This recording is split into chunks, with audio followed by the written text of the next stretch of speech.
oui, braves gens, ce 10e épisode d'un livre dans le tiroir va encore rimer avec polar. Car il s'enregistre au moment où Kobo publie la version audio du lauréat 2019 du Quai des Orfèvres, Paul Méreau, pour le Cercle des Impunis. Kobo présente un livre dans le tiroir. Une collection de podcasts dédiés à l'auto-édition, réalisée par En Roue Libre. Épisode 10, Quai des Orfèvres, dans les secrets d'un prix littéraire légendaire. On est aussi à la veille de la remise du prix du nouveau gagnant de ce prix littéraire tant convoité dans l'univers du roman policier, qu'est le Quai des Orfèvres. Et là, je me dirige vers le bureau d'Éléonore Delair, rue Montparnasse, en bordure du quartier latin, à 2 pas des jardins du Luxembourg. Éléonore Delair, c'est celle qui n'est pas pour rien dans le rayonnement de ce prix si singulier, puisqu'elle est la directrice littéraire des éditions Fayard, et que de toute éternité, enfin disons depuis sa création en 1946, c'est toujours cette vénérable, respectable maison d'édition fondée au milieu du 19e siècle par Jean-François Artem Fayard qui a publié les lauréats du prix du Quai du Polar. Éléonore Delair, c'est une jeune éditrice dynamique et successful parce que elle est aussi la directrice générale des éditions Mazarine. On vient à elle pour comprendre plus particulièrement son attachement à ce prix littéraire qui a un ADN si spécifique. Pour rentrer au numéro 13. Les éditions Fayard, bonjour. Bonjour, j'ai rendez-vous avec Éléonore Delair. Sa collaboratrice vient vous chercher. Il me reste à localiser notre éditrice dans sa boutique pour aller lui demander de décrypter pour nous ce prix portant l'estampille de la Mecque de la police judiciaire parisienne. On le fait parce que Kobo s'intéresse au roman noir et au thriller, on l'a vu avec sa présence au festival Quai du Polar à Lyon, bien sûr, et on tient à le faire savoir à Kobo. Autant pour cela questionner ceux et celles qui sont aux manettes de la chaîne de production d'un livre, pour leur permettre parfois de les sortir du tiroir. Au micro, c'est Alexandre Hérault, En Roue Libre. Oui. Au siège, tout à fait. Alexandre Hérault, Bonjour, enchanté. Enchanté. C'est bon, Félix. On frappe avant d'entrer. On va frapper, ouais, on sait jamais. Et ben voilà. Merci Eric. Éléonore Delair, bonsoir. Bonsoir.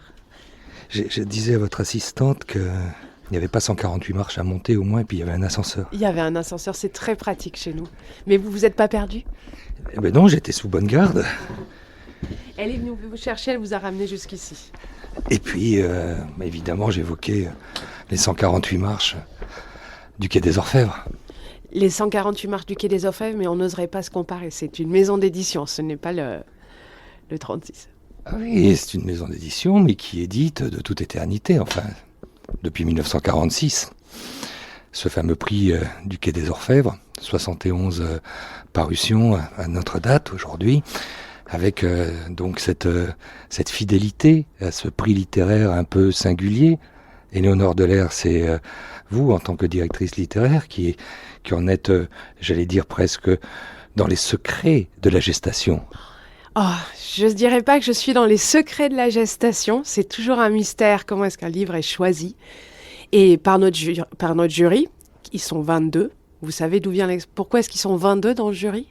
22 v'là. 22 v'là les flics, exactement. C'est pour ça qu'il y a 22 jurés dans le jury du prix du Quai des Orfèvres, qui sont des magistrats, des policiers, des journalistes et des auteurs. Et nous, en fait, on est là, Fayard est là pour s'occuper de l'organisation, pour faire d'un manuscrit un livre. Mais le choix est fait par ce jury. J'évoquais avant de rentrer ici dans la Mecque, ici à Fayard, cet ADN du prix du Quai des Orfèvres. Là, vous avez commencé, Éléonore Delair, à nous donner quelques ingrédients de cette spécificité. ADN, ça rime bien avec tout ce qui est meurtre, enquête, donc polar. Ce prix, pourquoi il est si singulier? Ce prix, il est singulier parce que, contrairement à ce qu'on croit, il ne faut pas être policier pour écrire le livre, mais il faut maîtriser la procédure. Et on aura des spécialistes qui seront en charge de vérifier que les manuscrits qu'on leur envoie respectent cette procédure. La particularité, c'est aussi, moi qui ai fait beaucoup de polars dans ma vie, qui vont nous envoyer un cahier des charges après avoir lu les manuscrits et surtout après avoir choisi un lauréat, où ils écrivent exactement ce qui n'est pas correct du point de vue de la procédure dans ce roman. Et je me suis rendu compte qu'après avoir publié pendant des années des romans, mais il y en a plein où il y a des erreurs. Et ça, c'est grâce aux policiers et aux magistrats et aux spécialistes qui sont dans le jury que j'ai appris plein de choses. Et c'est pour ça, c'est ce qui fait la particularité de ce roman. Et je crois que c'est ce qui plaît aux lecteurs français. C'est justement qu'on sait que quand on lit un prix du Quai des Orfèvres, ça se passe comme dans la réalité, dans ce livre. Mais en rentrant dans votre bureau, Éléonore Delair, tout est calme, alors que on est J-1. C'est demain. C'est demain, oui, le grand jour. Et c'est demain qu'il y a donc cette nouvelle remise du prix 2020, comme si vous sautiez d'ailleurs une année, il faut aller toujours plus loin. Et le Quai des Orfèvres, parlons de ce lieu tout d'abord. C'est un lieu mythique, j'allais presque dire mythologique, c'est la Mecque de la PJ parisienne, c'est un lieu façonné un peu par la littérature, puisque Georges Simenon y a inventé ce personnage de Maigret. On était dans l'entre-deux-guerres en 1931, Maigret qui campait le personnage d'un vrai commissaire de police là-bas, le commissaire Guillaume. La littérature, puis ensuite le cinéma avec Clouzot, et puis le fameux Quai des Orfèvres avec Jouvet, sublime, forcément sublime. Ça veut dire qu'il y a cette patine. Il y a cette patine du 36 Quai des Orfèvres. Comment vous avez envie de nous en parler, de cette magie? La magie du Quai des Orfèvres, je dirais qu'elle est restée, même s'il ne faut pas l'oublier, je vais devoir le dire parce que ça fait partie des sujets que l'on retrouve souvent dans les différents manuscrits qui ont été envoyés, c'est qu'en fait le 36 Quai des Orfèvres, il n'existe plus. Catastrophe. Une catastrophe, me direz-vous, mais le Bastion n'est pas si mal. Il y a toute une polémique à ce sujet, mais on reconnaîtra que le Bastion est moderne, qu'il y a beaucoup de place.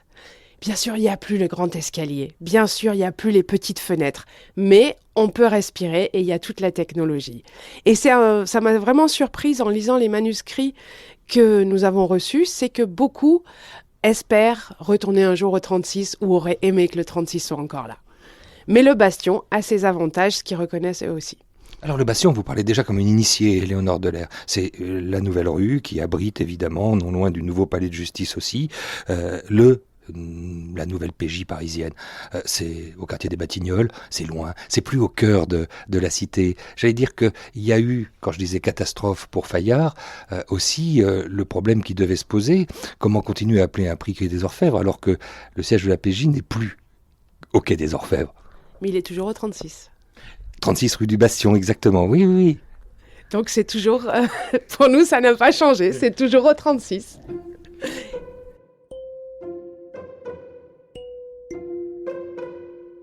Combien de manuscrits cette année vous avez reçus?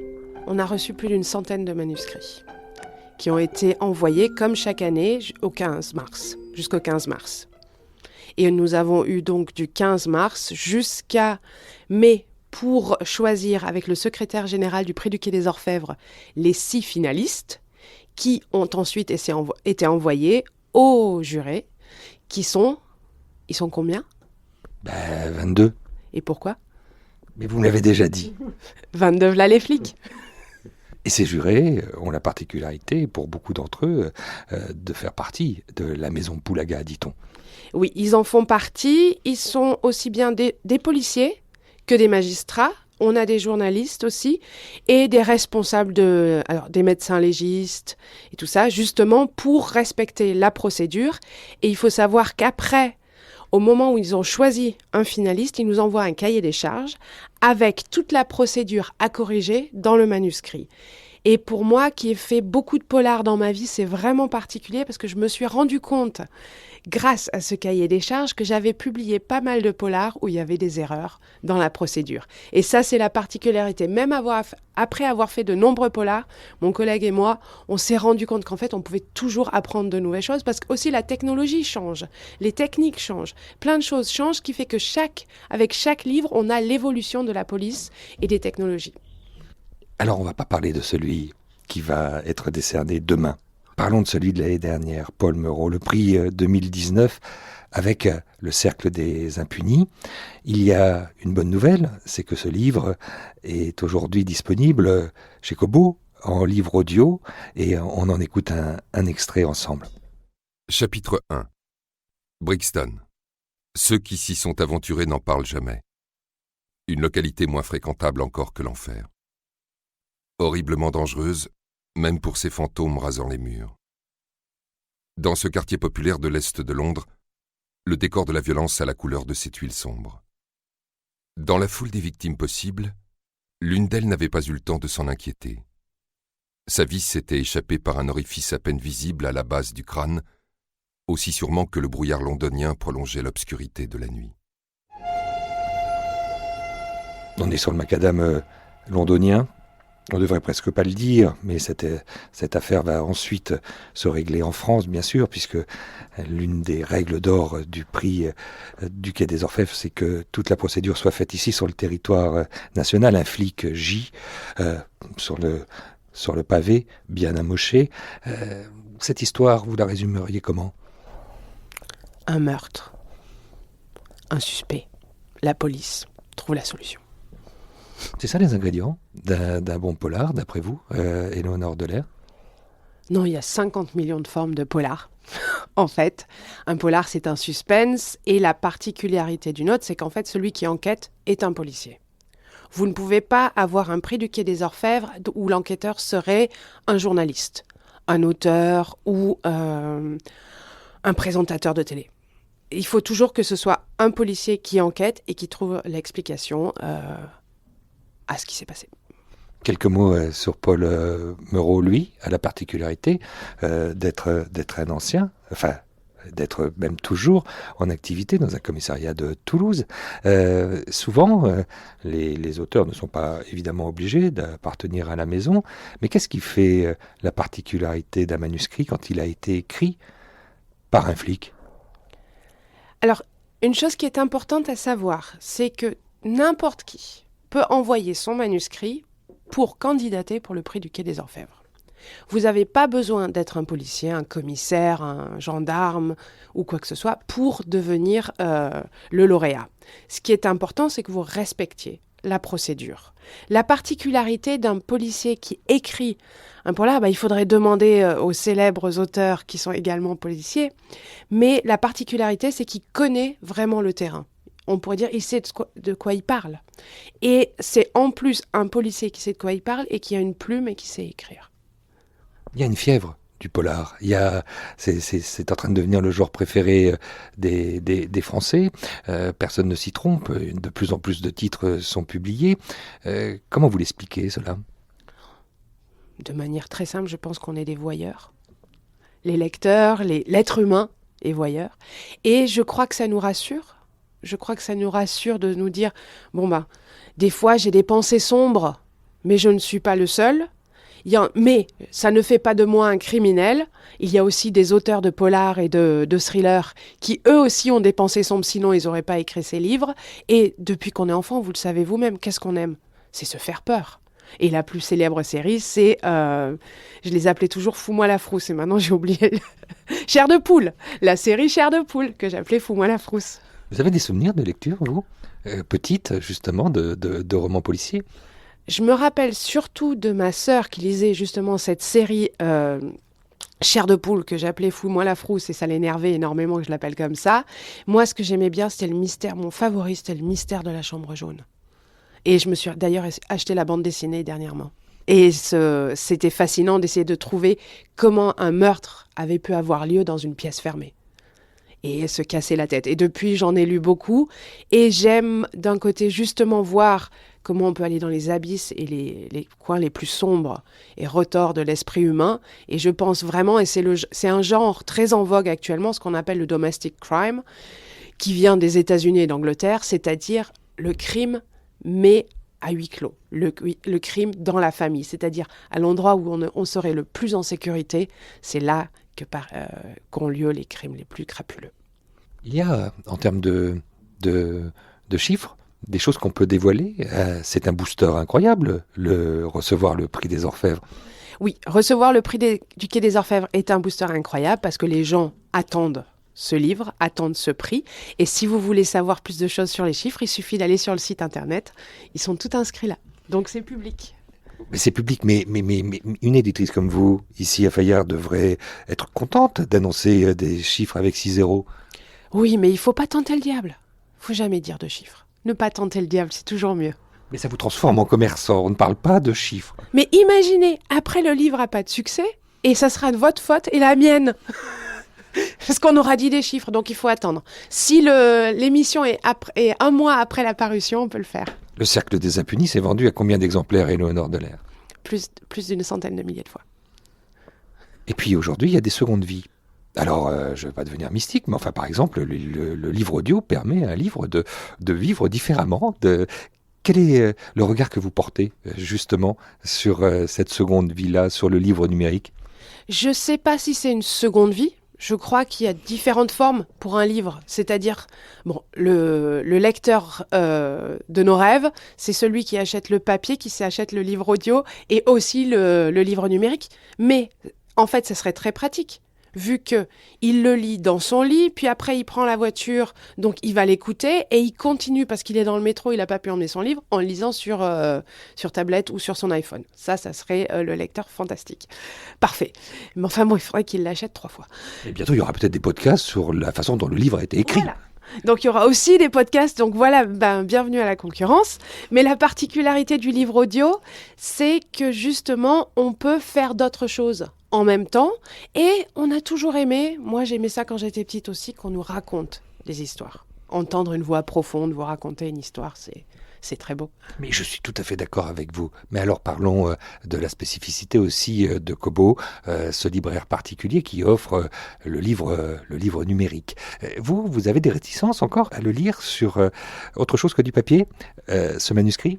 Ah non, moi je n'ai pas de réticence. Tant que les gens payent pour acheter un livre, il faut respecter, vous riez, mais c'est vrai, je peux le formuler autrement, tant qu'ils vont l'acheter en librairie ou sur Internet, c'est pour moi pas important. Ce qui est important, c'est de rémunérer les auteurs et le travail qui a été fait. Donc que ce soit sous la forme papier, audio ou numérique, je trouve ça, c'est égal, tant que les gens lisent et écoutent des histoires. Éléonore Delair, il y a quelque chose auquel vous devez être sensibilisé aussi, c'est tous ces auteurs qui ont des livres dans le tiroir. Vous savez, on dit qu'un tiers des Français auraient un manuscrit écrit et qu'ils n'oseraient pas peut-être le porter à la connaissance de quelqu'un d'autre. Ce quelqu'un d'autre, ça serait vous, par exemple, un éditeur. Par rapport à cela, vous avez ce souci-là de penser, et peut-être pour le prix du Quai des Orfèvres, cela est-il vrai, que c'est un manuscrit qui est sorti du tiroir, que c'est un premier manuscrit, et en être fier que de l'avoir décelé. Je pense que, c'est mon avis à moi, je pense qu'un éditeur est un chasseur. Donc, quand on a ramené, entre guillemets, sa proie, quand on a trouvé un livre, c'est un moment de bonheur absolu. Vraiment trouver ce livre. Et des fois, on est fatigué parce qu'on a lu beaucoup de livres, parce qu'on revient dans le salon. On a vu beaucoup de monde pendant une semaine. On a parlé tout le temps de livres. Je ne vais plus jamais lire. Je suis fatiguée, surtout vers Noël. On se dit plus jamais. Et tout d'un coup, arrive ce manuscrit. On n'en peut plus, on est fatigué, mais on le lit. Et c'est vraiment le stéréotype. On dit, je l'ai lu toute la nuit. Mais c'est ça, vous êtes fatigué, vous en avez lu plein. Vous dites, plus jamais je publierai un livre, je n'en peux plus. Et en fait, il est là. Encore ce nouveau premier manuscrit particulier qui vous fait rester debout toute la nuit et lire, et le lendemain écrire à l'auteur, l'appeler et vouloir le publier. On est des chasseurs. Et ceux qui sont chassés, ceux qui justement atterrissent dans vos bras, enfin en tout cas dans vos mains, et qui vont avoir cette chance-là d'être repérés, vous vous mettez parfois dans leur tête. Il a fallu quand même l'écrire, certes, mais aussi l'envoyer. Il a fallu l'écrire et l'envoyer, mais c'est comme un enfant, en fait. Et je pense, c'est encore mon avis personnel, qu'on est des chasseurs, mais aussi on est sorte de sage-femme. C'est-à-dire qu'un auteur va nous confier ce qu'il y a de plus important pour lui, c'est son truc, c'est personnel, comme vous le dites, il était enfermé chez lui, et il va aller à la lumière pour montrer ce manuscrit comme une mère. Pendant 9 mois, elle porte son enfant, et à un moment, il y aura une sage-femme qui va faire sortir ce bébé. Je pense que c'est ça notre travail. Et la sage-femme, je ne sais pas si elle est chasseur, par contre. Elle n'a pas besoin de les chercher, les mères viennent à elle. Nous, il faut qu'on aille aussi chercher les auteurs. Restons sur ce travail-là d'éditeur, d'éditrice, que vous êtes, Éléonore Delair. Quel est le travail d'editing quand on a un manuscrit qui vous arrive, comme ceux que vous recevez pour le prix du Quai des Orfèvres?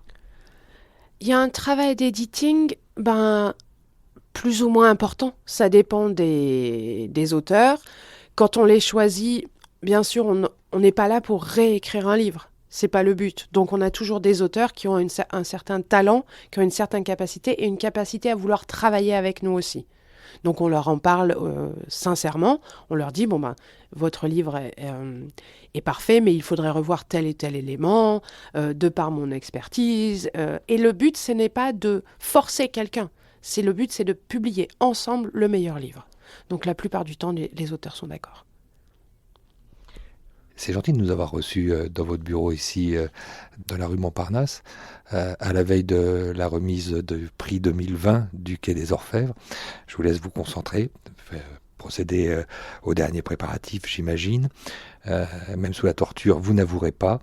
Alors, magie des ondes, on va le mettre quand même, ce petit son qui aura été capté là-bas pour savoir quel a été le lauréat, ou la lauréate, évidemment. Donc j'appelle à cette tribune Alexandre Gallien pour Les cicatrices de la nuit. Le voilà. Merci beaucoup. Je vais être assez bref. Je voudrais remercier d'abord le jury d'avoir sélectionné mon roman. J'y croyais pas vraiment, en toute honnêteté. Je voudrais remercier tous ceux qui m'ont accompagné dans mon processus d'écriture et qui m'ont un peu encouragé à tout ça, parce que sans eux, ce serait pas le cas. Voilà. Je voudrais remercier en dernier ma mère, parce que elle a traversé la France en voiture pour venir, dans une vieille voiture en plus. Donc voilà, merci maman, merci le jury, merci tout le monde. Et je suis vraiment honoré et je suis désolé, je sais vraiment pas quoi vous dire d'autre que merci.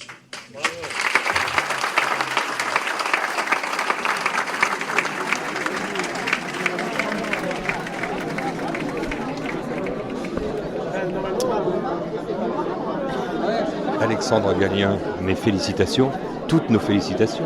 Il va falloir s'habituer à toute une série de choses là-dedans, dont les signatures multiples pour les cicatrices de la nuit avec votre public, et puis les petits fours aujourd'hui pour la remise du prix, ce prix Quai des Orfèvres.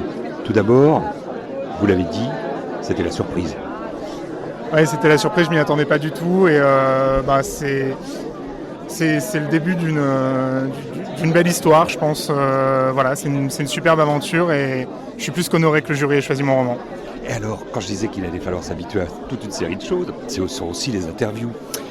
Alors, la première question, mais c'est la plus facile, de quoi elle nous parle, ces cicatrices de la nuit? Alors, c'est un roman qui se passe dans le monde de la nuit, comme son titre l'indique. C'est l'histoire d'un ancien flic de la mondaine qui se retrouve chef de groupe à la crime et qui, pour sa première affaire, est un petit peu confronté à ses fantômes et qui va devoir replonger dans les milieux les plus interlopes de la capitale. Voilà. Et qu'est-ce que ça dit de vous et de votre parcours, ou de vos envies, ou de vos fantasmes? Oh, je pense que ça dit beaucoup et rien en même temps. Voilà. Ça en dit un petit peu. Ça dit ce que j'aime dans la police. C'est-à-dire l'humain. Pour moi, le policier est une éponge et c'est ce que j'aime. Voilà, et je pense que j'ai essayé de faire en sorte que mon personnage soit une éponge et de le rendre le plus humain possible. Une éponge et un miroir. Comment ? Et un miroir. Une éponge et un miroir surtout.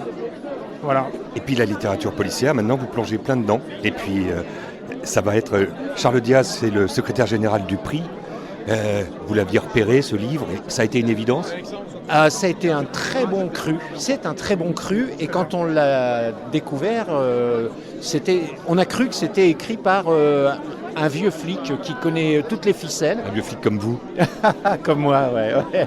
Et finalement, après, on a découvert que ça allait être le plus jeune auteur de tous les temps, puisque c'est le cas avec Alexandre Gallien, qui est né en 1982. Tout à fait, et qui était encore il y a peu un jeune flic du 36 Bastion, et qui maintenant est lauréat de ce que j'appelle, enfin de ce que d'autres avant moi ont appelé le Goncourt du polar.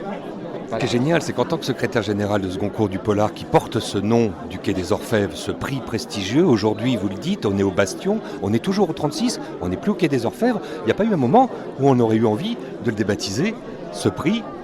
Non, parce que je crois que ça fait partie dans la mémoire collective. C'est complètement associé à la police judiciaire de la capitale.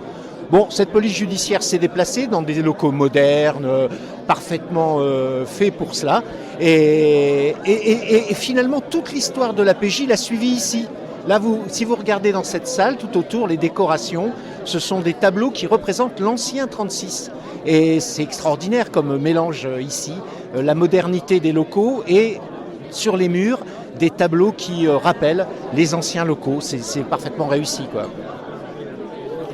Évidemment, Éléonore Delaire, on vous retrouve ici au milieu des petits fours, des coupes de champagne, avec derrière votre nouveau poulain, peut-être l'un des plus jeunes auteurs aujourd'hui, 1989, c'est sa date de naissance. Qu'est-ce que vous savez d'autre sur lui ? Que c'est un très très bon auteur, prometteur, et je vous recommande de lire son livre qui nous permet de plonger dans le milieu de la mondaine. Ce que vous n'aviez pas pu me dire il y a peu, avant que ce prix soit remis, c'était donc son identité, et puis c'était aussi... c'est un ancien flic ou c'est un flic tout court, policier ? C'est un policier, un jeune policier, également plein d'avenir, qui va continuer à écrire et aussi à peut-être nous protéger. Vous protéger, mais pas nous empêcher d'avoir des vrais frissons. À bientôt. À bientôt. À l'année prochaine. À l'année prochaine.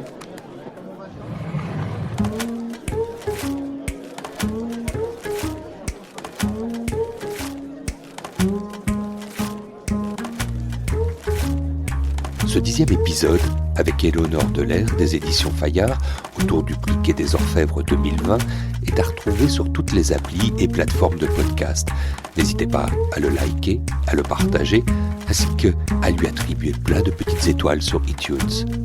Toutes les informations bibliographiques sont consultables sur la page kobowritinglife.fr. Un livre dans le tiroir est un podcast proposé et produit par Kobo, réalisé par En roue libre. Montage, mixage, Benoît Artaud. Au micro, Alexandre Hérault.